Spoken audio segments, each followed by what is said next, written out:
Karen dialed 911 over my pool removal, but the cops couldn't stop laughing. The day John Taylor decided to remove his above-ground swimming pool was the same day he discovered just how territorial his neighbor, Karen Westfield, truly was. Standing in his backyard on that sweltering Saturday morning in July, John wiped sweat from his brow as he surveyed the faded blue vinyl pool that had been the centerpiece of his modest suburban backyard for the past 7 years. "It's time," he muttered to himself, the decision weighing on him less than the humidity that seemed to press down from all sides. The pool had once been the highlight of summers for his kids, but they were teenagers now more interested in friends and phones than backyard swimming.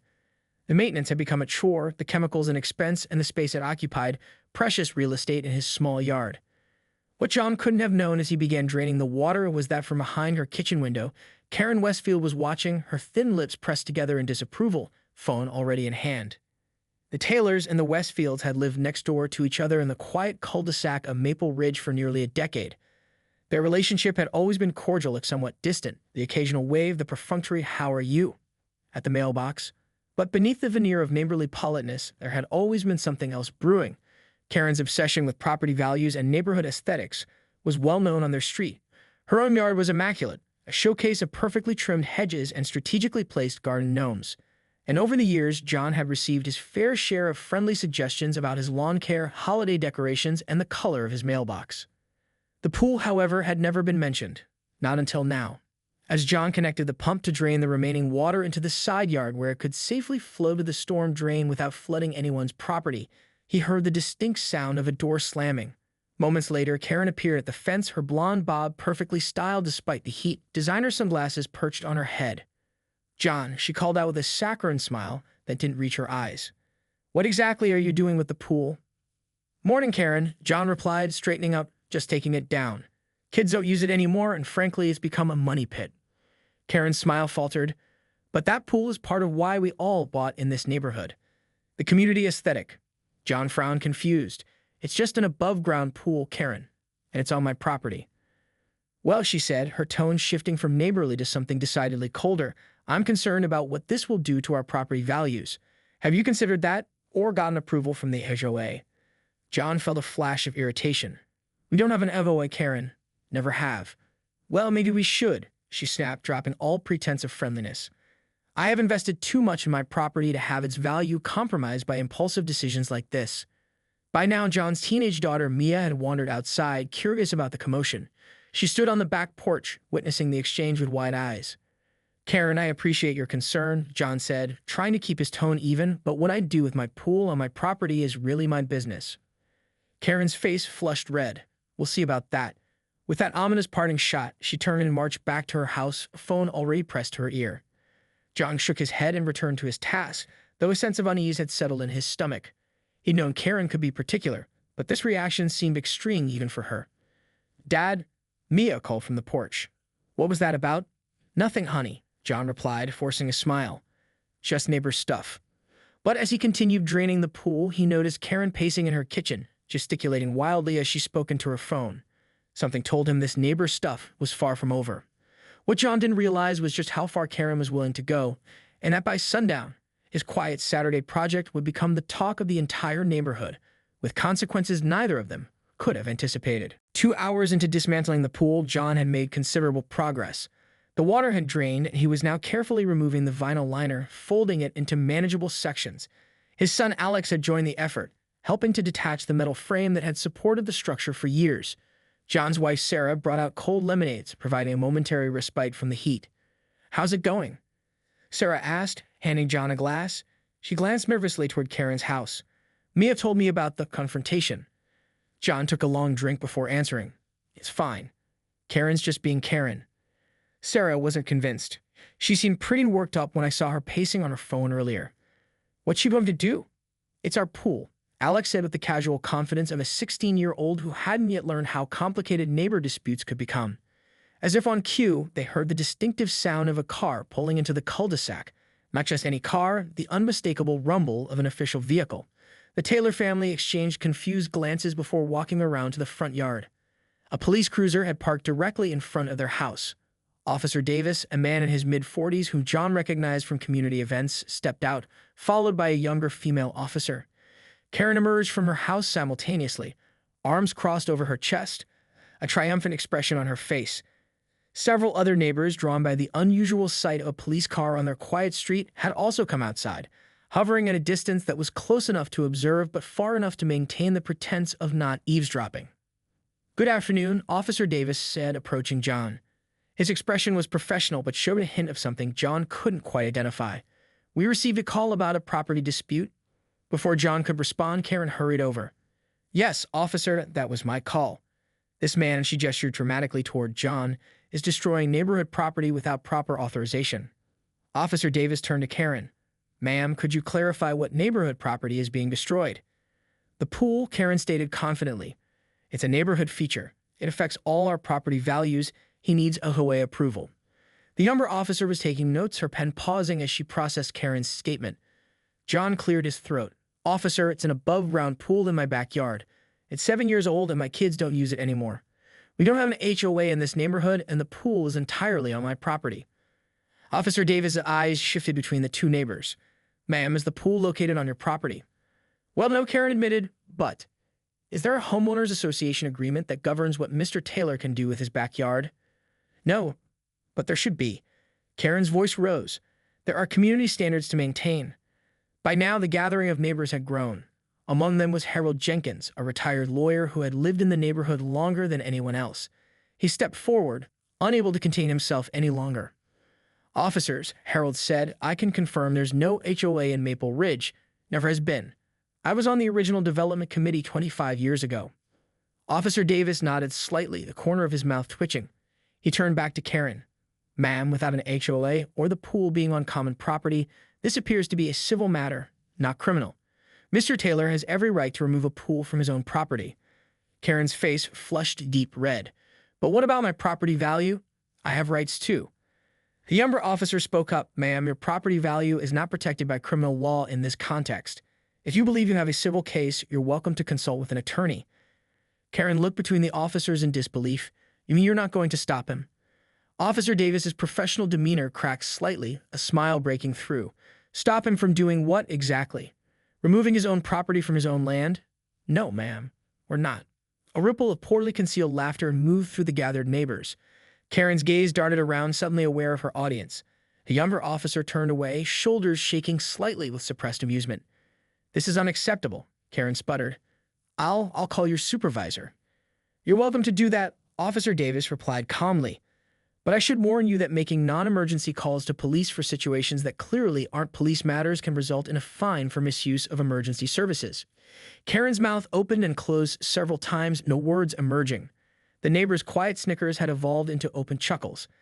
Sarah placed a sympathetic hand on John's arm, though she too was fighting a smile. By Sunday afternoon, John had successfully dismantled the entire pool structure. The metal frame was neatly stacked by the garage, the liner rolled and secured with bungee cords. All that remained was a perfect circle of dead grass where the pool had stood for 7 years. John surveyed the newly opened space with satisfaction, already envisioning the patio he planned to install, a more mature entertainment area for his growing teenagers. "Looks good, Dad," Maya said, joining him in the backyard. "Way more space than I thought we have."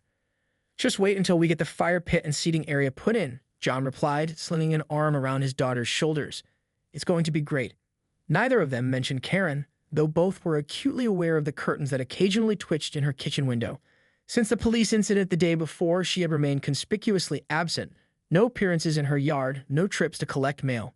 The neighborhood grapevine, however, had been working overtime. Sarah emerged from the house carrying her phone. "You won't believe this," she said, her expression a mixture of amusement and disbelief. "Donna from 3 doors down just texted me. Apparently, Karen's been messaging everyone in the neighborhood asking them to sign a petition." "A petition?" John asked. "For what?" "To create a retroactive HOA," Sarah said, shaking her head. "She's claiming our reckless property modifications are evidence that the neighborhood needs governance." Alex, who had been helping his father clean up, snorted. "Is that even possible? Creating a retroactive HOA?" "No," John said firmly. "You can't force people to join an HOA for homes they already own. That's not how it works." As if summoned by their conversation, they heard the distinct sound of Karen's voice from the front yard.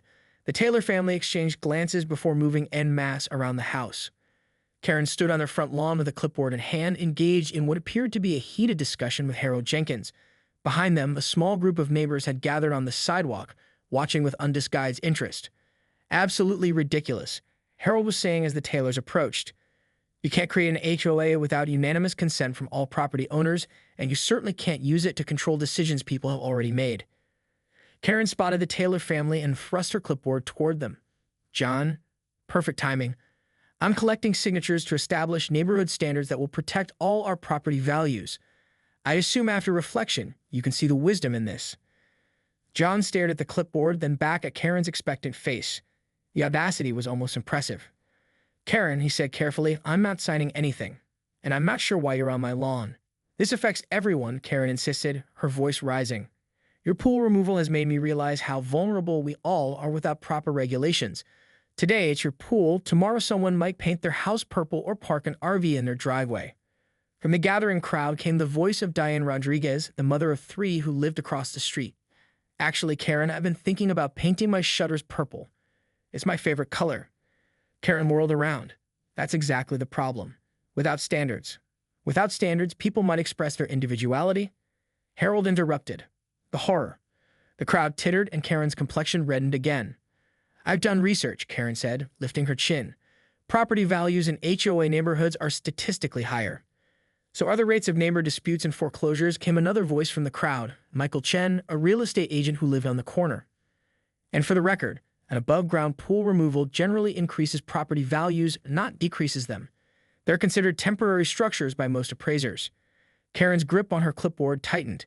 That's not the point. The point is that John made a major change without consulting anyone. Why would he need to consult anyone? Sarah asked, stepping forward. It's our property.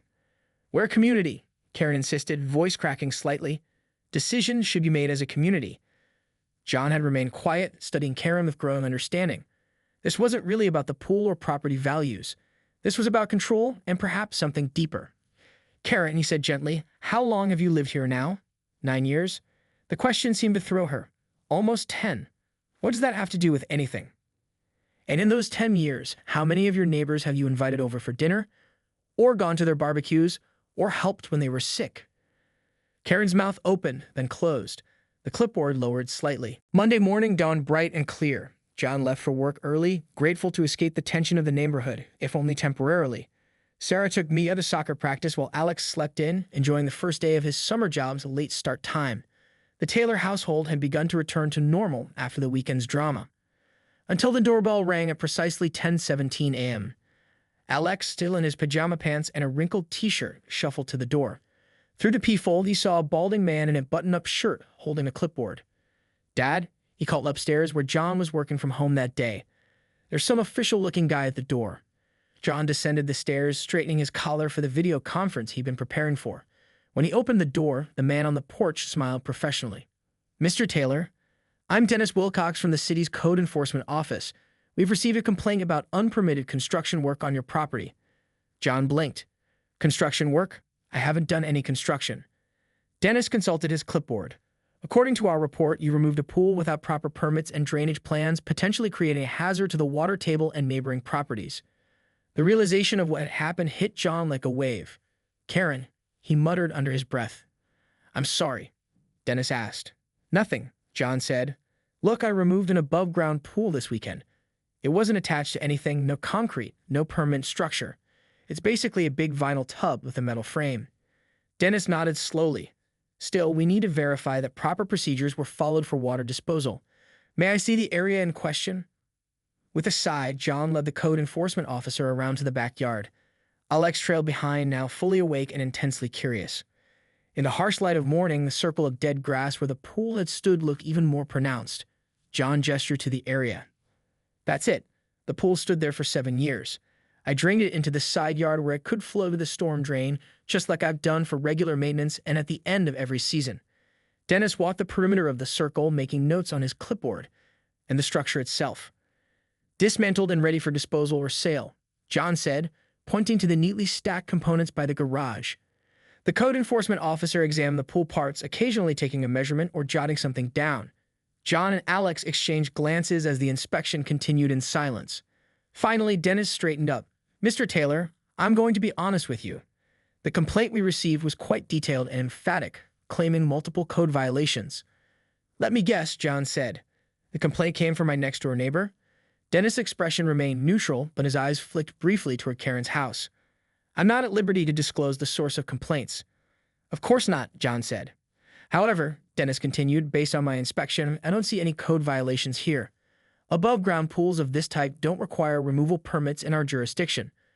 As long as the water was properly drained without flooding adjacent properties, which appears to be the case, you're in the clear. Relief washed over John. Thank you. I will need to file a report, though, Dennis added, making a final note. Standard procedure. As they walked back to the front of the house, John noticed Karen peering through her living room window, phone pressed to her ear. When she saw them looking her way, the curtain quickly fell back into place.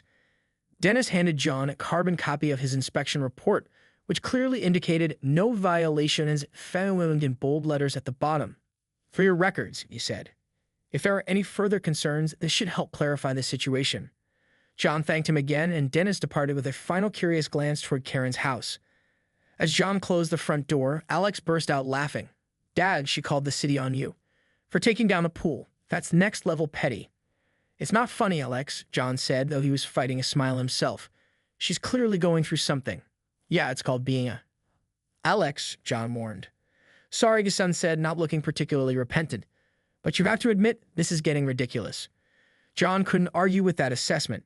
He glanced at the inspection report in his hand, then at the clock on the wall. His video conference would start in 15 minutes, but he had a different priority now. I'm going to talk to her, he said suddenly. Alex's eyes widened. To Karen, are you sure that's a good idea? Probably not, John admitted, but this has gone on long enough. He crossed the yard to Karen's house before he could reconsider, the inspection report still in his hand. Taking a deep breath, he rang the doorbell. My husband left me, Karen said, the words falling into the perfect living room like stones into still water. 3 months ago, right after he persuaded me to renovate our entire backyard. John stood frozen, unprepared for this confession. Karen gestured toward a framed photo on the mantel that he'd never noticed before, Karen and a tall man standing proudly beside an elaborate koi pond and stone patio. Tom always wanted the perfect entertaining space, she continued, her voice hollow. We spent nearly $40,000 on landscaping. The mortgage is already underwater. And then he decides he's not happy and moves to Florida with his 28-year-old assistant. She laughed bitterly. Nobody in the neighborhood knows. I couldn't bear to tell anyone. To be pitied, to be gossiped about. John sank slowly onto the edge of Karen's immaculate sofa. Karen, I'm so sorry. I had no idea. Of course you didn't, she said, sitting opposite him in a rigid armchair. I've been very careful. But then you started removing your pool, and I looked out my window and saw your whole family working together, laughing, planning your new patio. Her voice broke, and I just snapped. The puzzle pieces were finally coming together. Karen's obsession with property values, her outrage over the pool removal, her increasingly desperate attempts to control the situation, it wasn't about the neighborhood aesthetic at all. You were worried about your own home's value, John said softly, because you might need to sell. Karen nodded, a tear slipping down her cheek. She brushed it away quickly, as if ashamed of this display of emotion. The divorce isn't final yet. Tom's lawyers are arguing over every penny. I don't know if I'll be able to keep the house, and even if I can, it's too big for just me. Too expensive. For a moment, neither spoke. The ticking of an ornate wall clock filled the silence. The pool, Karen finally said. It was stupid, I know. But all I could think was that your yard would look better than mine, and that when I eventually sell, the comparison would hurt my value. It's irrational. I know that now. It's not irrational to be scared, John said. But Karen, why didn't you just talk to someone? To us. She looked at him as if he'd suggested something absurd. And say what? That my perfect life is falling apart. That I can't afford the house I've spent 10 years making immaculate. That my husband left me for someone younger while I was picking out garden statues. The depth of her isolation struck John forcefully. Karen had built her entire identity around an image of perfection. And now that it was crumbling, she had nowhere to turn. The neighbors don't all hate you, John said gently. They're just wary of you. You spent years criticizing their lawns and judging their holiday decorations. Karen winced. I know. I thought if everything around me was perfect, then my life would be too. The doorbell rang, startling them both. Karen hesitated, then rose to answer it. When she opened the door, Sarah stood on the porch, concern etched on her face. John? Sarah called. Your video conference started 10 minutes ago. They've been trying to reach you. Oh God, John muttered, checking his watch. He'd completely forgotten. Sarah's gaze shifted to Karen, taking in her red-rimmed eyes and uncharacteristically disheveled appearance. Is everything okay in here? Karen looked at John, a silent plea in her eyes. Actually, John said, making a split-second decision, Karen was just telling me about her ideas for a neighborhood potluck. Maybe this Saturday, to bring everyone together. Both women stared at him in surprise. A potluck, Sarah repeated. At my house, Karen said suddenly, straightening her shoulders. Yes, I think it's time I got to know my neighbors better. If you think people would come. Sarah's expression softened. I think they would. Especially if John and I help spread the word. And I can bring my famous smoked brisket, John added. But right now, I really need to get to that conference call. As he hurried home with Sarah, she whispered, what was that really about? I'll explain later, John promised. But I think our neighborhood is about to change for the better. By Saturday afternoon, Karen's immaculate backyard hosted something it never had before, people. Real people with paper plates and plastic cups, children running across her perfect lawn, and not a property value discussion in sight. Harold brought his homemade beer. Diane arrived with purple frosted cupcakes, and Michael Chen helped everyone roast marshmallows at the fire pit that Karen had never actually used before. In a quiet moment as the sun began to set, Karen found herself standing next to John by the famous Court Pond. Thank you, she said simply, for not telling everyone my business, for giving me a second chance.